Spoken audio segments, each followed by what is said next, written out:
Hello. Hello. Hello. So good to see you all. So good to see you. I wanted to take a moment today on my social media feed. I have been posting some quotes from one of the pieces that I had written and had previously posted out. And I really realized that this piece that I wrote, I understood where I was writing it from, but as someone listening to the piece, may not understand the context behind it. And sometimes when I write pieces, the purpose is not to know my story behind it. The purpose is to let the story take you wherever it takes you. And this piece, though, I really felt like could be beneficial to know the backside of the piece. So I wanted to send that out here to you all. And then I'm going to read the piece here as well. Again. And this one is the one called I Didn't Know. So if you want to check that piece out, you can check it out there. And then I'll also be speaking onto it here as well. Today marks the 13-year anniversary from the night that this piece first made its way into my body.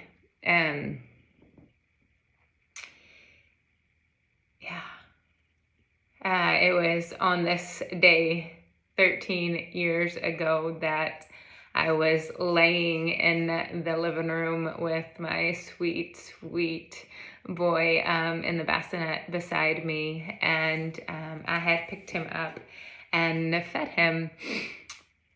And then I had laid him back down.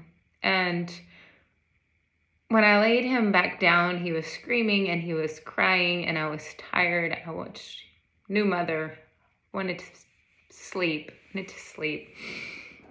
And all of a sudden, he stopped screaming and he got really quiet. And something in me said, you have to look.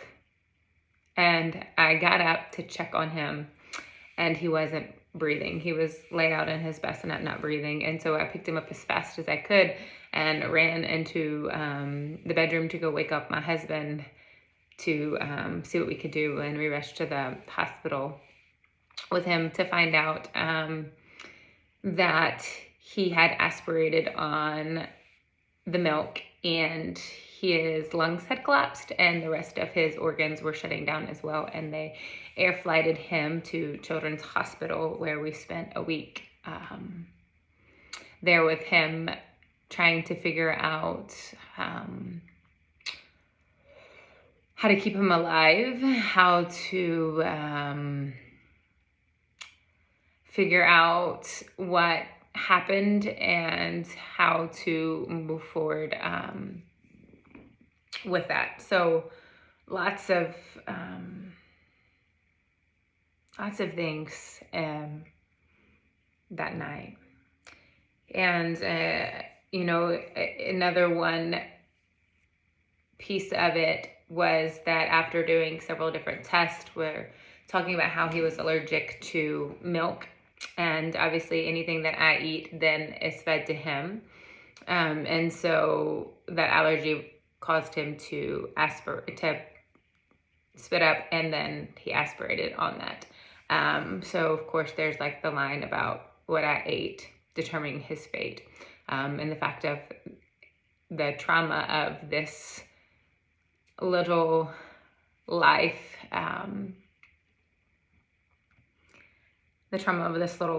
also being a part of him. Talk about how the body keeps the score, and even though to him we don't talk about that night, he has a scar on his side, and he talks about it sometimes, about like the scar, but he doesn't know where it came from.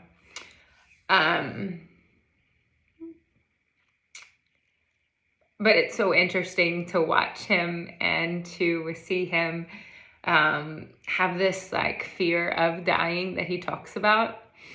And so interesting to see that, because when you read all these things about how the body keeps the score and the trauma, and that he was so little, but he definitely realizes that part of him. even though he doesn't know where it comes from.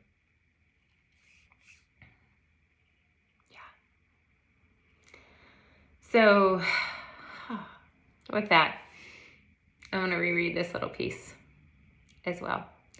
And now you can see it from a different side.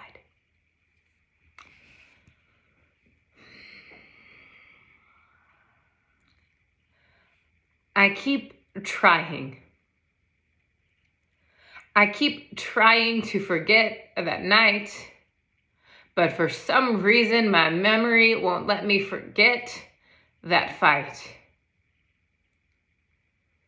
Your bed laying next to mine.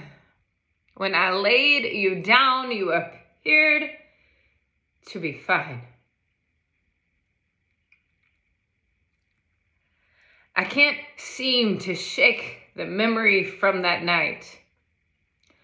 The one when I watched you give your biggest fight. I laid you down that night. I thought you were all right. But when the screams all of a sudden went silent, I knew it opened the door for something violent. I didn't know that when the two of us would meet, that something within me that I shared and excrete would be the thing that could choke you, be the thing that would take your breath away. I didn't know everything in you would collapse, or that fear to fight for your life would be on relapse. I didn't know what I ate would serve you your fate. I used to wonder, why was I given that bait?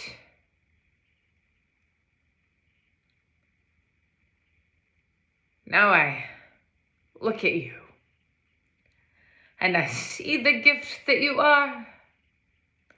I see the pieces within me that reminds me you are worth the fight. Your life is a gift, and not a piece of it is to be missed. And a wonder of what else could have been fixed. And refusing to live in that past, because carrying it on is only allowing that suffering to last.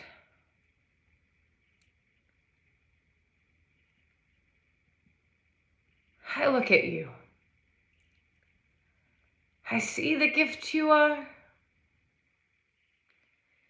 Here is to reflecting how you get to go far.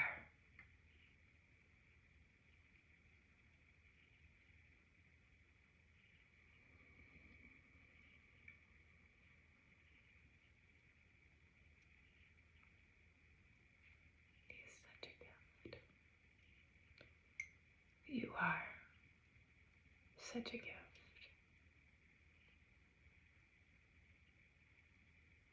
You are purposely, divinely here.